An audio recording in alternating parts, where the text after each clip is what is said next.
Tu vois, bronzer, il y en a que ça brise de nettoyer. Aujourd'hui, on va t'expliquer pourquoi il faut pas jeter n'importe où ces déchets. T'as déjà vu ça sur les plages? On t'a déjà parlé du 7e continent, décrit comme une immense plaque de déchets d'une surface équivalente à 6 fois la France. 6 fois! Ça te vénère? Ben nous aussi. Surtout quand on nous dit que... Le tri, ça sert à rien si personne ne le fait. Ouais, t'as raison. C'est pas parce que jette un truc par terre, ça va changer quelque chose. Parce que c'est pas du tout le cas. Chaque année, 8 millions de tonnes de plastique finissent dans nos océans à cause d'une poignée de porcs. Sachant que 150 millions y sont déjà. Imagine l'impact désastreux sur la faune et la flore. Et même si on n'a pas le poids d'un homme politique en France, on a tous un rôle à jouer dans la préservation de nos écosystèmes. La fin des emballages plastiques à usage unique est fixée à 2040.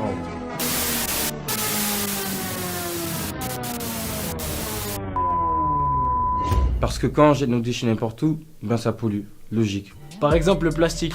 La pollution, c'est pas comique, le plastique, c'est problématique. Des plages d'Indonésie en Arctique, y a plus rien de fantastique. Bon, déjà c'est moche, mais en plus ça blesse et tue, et tout ça me blase bien. Les poissons, les tortues, les baleines et les récifs coralliens. Puis, pendant qu'il vieillit tranquillement dans l'environnement, ces composés chimiques se propagent. C'est un carnage. Les microplastiques contaminent alors l'air que nous respirons, les aliments que nous mangeons et l'eau que nous buvons. D'après une étude de l'université de Newcastle, un être humain pourrait ingérer environ 5 grammes de plastique chaque semaine, soit l'équivalent de microplastiques d'une carte de crédit. Mais du coup, le plastique, ça met combien de temps avant de disparaître? Ça met longtemps. Une semaine? Plus. Un mois? Plus. Un an? Beaucoup plus. 10 ans? C'est une durée de vie de 1000 ans. Je m'en fous. Moi aussi, je m'en fous. Mais c'est pas pour ça qu'on arrête.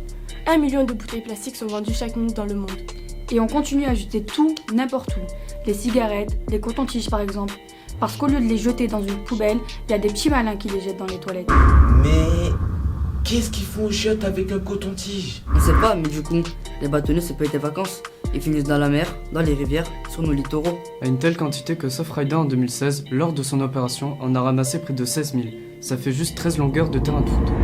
Et le poisson pour monsieur. Bon appétit. Merci beaucoup. Le reste à vous.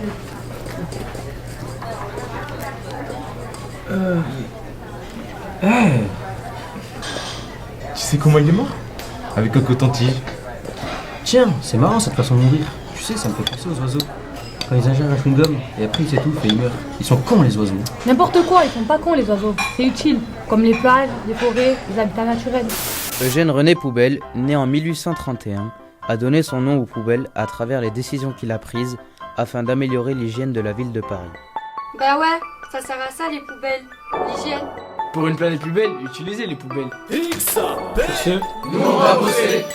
Alerte, l'homme détruit notre planète. Alerte, l'homme détruit notre planète. Alerte, l'homme détruit notre planète. Alerte, l'homme détruit notre planète. Il est grand temps que l'homme arrête de croire que le bonheur s'achète. Alerte, l'homme détruit notre planète. Alerte, l'homme détruit notre planète. Alerte, l'homme détruit notre planète. Alerte, l'homme détruit notre planète. Alerte, l'homme détruit notre planète. Alerte, l'homme détruit notre planète. Il est grand temps que l'homme arrête de croire que le bonheur s'achète. Alerte, l'homme détruit notre planète.